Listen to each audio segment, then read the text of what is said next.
একদিন প্রচন্ড ঝড় বৃষ্টির দিনে সরলা, ব্যবসায় খুব ক্ষতি হচ্ছে, আমার কিছু টাকা লাগবে।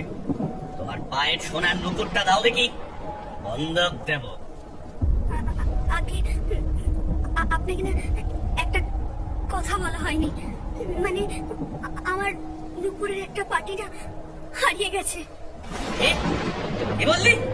হারিয়ে গেছে মানে?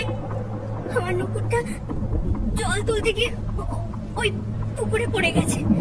বাহ বাহ, চল চল চল আমার সাথে, চল। ছেড়ে দিন আমাকে, বাঁচাও বাঁচাও, ছেড়ে দিন আমাকে, বাঁচাও বাঁচাও, ছেড়ে দিন আমাকে, বাঁচাও বাঁচাও। এমন সময় হঠাৎই বাজ পড়ে আকাশ থেকে, তাও আবার একদম হরিনারায়ণের মাথায়।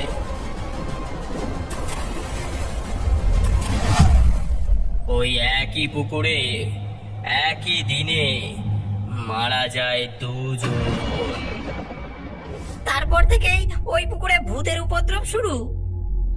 একদম, ওই দম্পতি ওই পুকুরেই বাস করে এখনো। হরিনারায়ণের অত্যাচারে সরলা অতিষ্ঠ হয়ে ওঠে, তাই সে শিকার খোঁজে। অন্য কাউকে পেলে তাকে এগিয়ে দেয় স্বামীর রাগের মুখে। আপনি সে পুকুর থেকে বেঁচে ফিরলেন, কেমন করে ফিরলেন? সে কথা জানতে গেলেও অতীতে যেতে হবে। আমি তখন ছোট্ট ছেলে। সন্ধ্যের মুখে আমি আর আমার এক বন্ধু জগাই মিলে ওই পুকুরে ঢিল ছুঁড়ে ব্যাঙাচি করছি। দেখ বিভূতি, আমারটা কত দূরে গেল। আচ্ছা দাঁড়া, আমারটা আবার কম কিসে? হঠাৎ জলের মধ্যে পাতায় করে একটা চকচকে মার্বেলের গুলি ভাসতে লাগলো।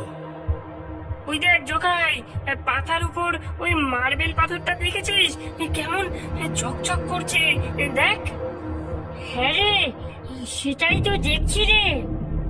অমন একটা পাথরের মার্বেল থাকলে সবাই যে তাকিয়ে দেখবে রে। তা যা বলেছিস বিভূতি। দাঁড়া, আমি নিয়ে আসছি।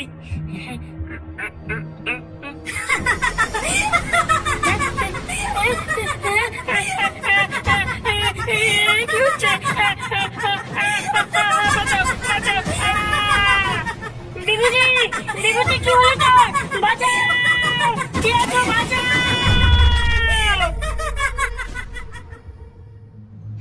চল চল,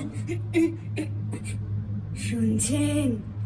আপনাকে ঢিল মেরে যে বিরক্ত করেছিল তাকে ধরে এনেছি।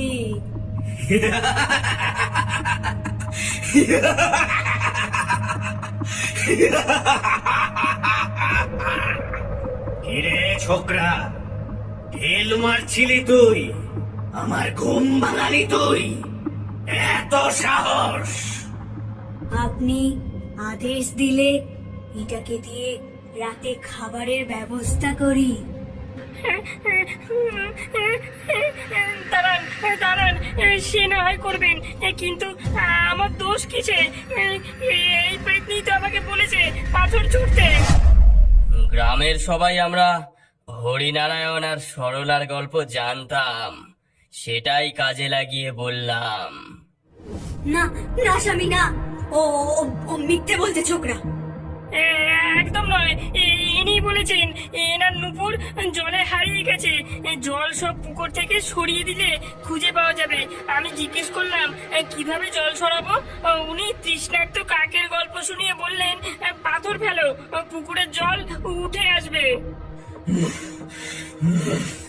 কেমন মাথা মোটা বউ আমার, কেমন মাথা মোটা হে! আজ তোর একদিন কি আমার একদিন। এমন সময় জলের তলায় ভূত পেতনির লড়াই শুরু হলো।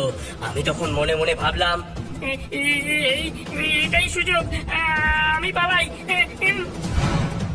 কিন্তু এমন সময় পালাতে গিয়ে মাটির নিচে থেকে উঠে আসা কঙ্কালগুলো অমনি আমার পা চেপে ধরলো।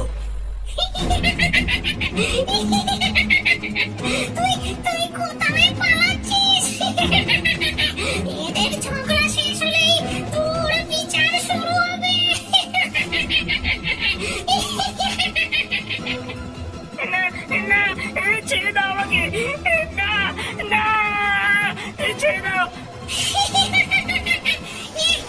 এবারটা বলে কি ছেড়ে দেব?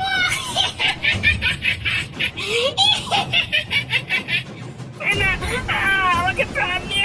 আমাকে প্রাণ নিয়ে পালাতে হলে পায়ের মায়া ত্যাগ করতে হবে।